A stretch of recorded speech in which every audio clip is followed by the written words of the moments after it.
Okay, so this is going to be a little tutorial on how I created the background for these two tags.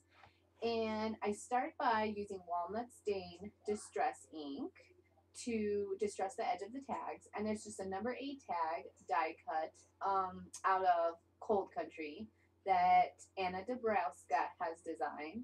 And I'm just distressing around both of the edges of the tags using a foam applicator and coming in from the outside edge all the way around.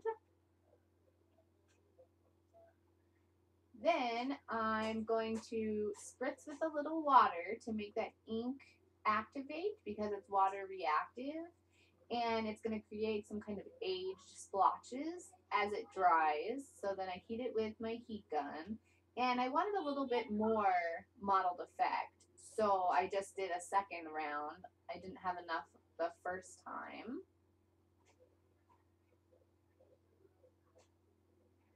Clean up my mess here. I just keep baby wipes close by. Now here I pulled out an Umwow Studio mask, and it's the brick mask and some super thick heavy gesso by Blick.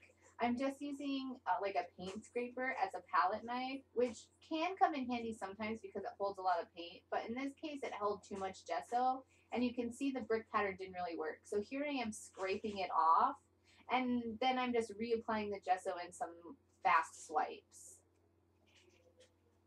Give them a heat and make sure they are dry so that I can work on top of them. Sorry, that's my kiddo in the background there. Really unavoidable. Clean up my mess again, otherwise paint gets all over every little thing.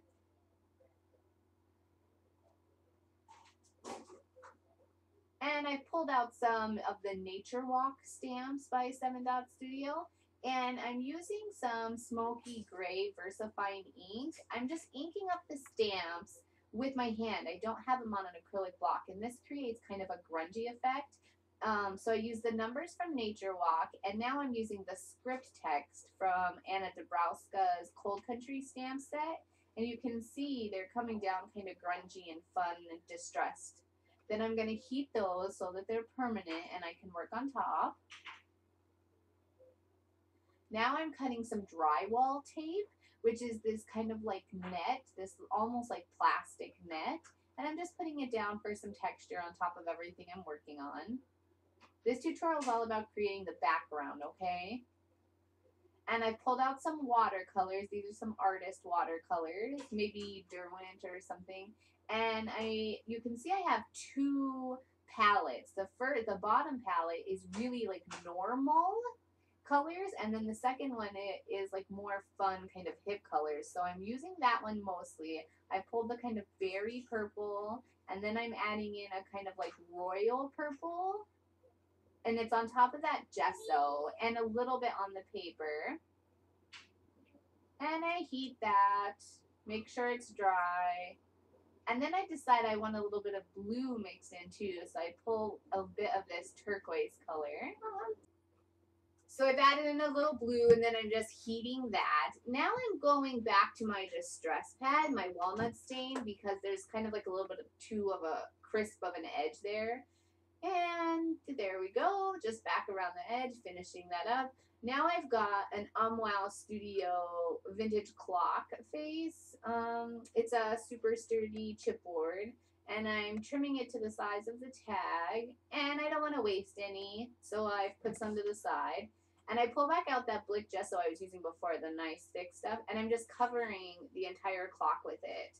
And this is going to give it kind of a textured effect. I'm using my finger, and I'm not painting it on, I'm just dabbing it, so then it's got like kind of a stone texture there. And with what's left on the mat, I'm just going back over a little bit of that paint and kind of washing it out in some areas. And really that's it as far as the background goes. Heat everything so it's dry, and from here I'm just going to start embellishing up. Okay, that's really just it. Thanks so much for joining me today, and I'll see you around on the 7 Dot Studio blog, and please subscribe to my YouTube channel. Thank you.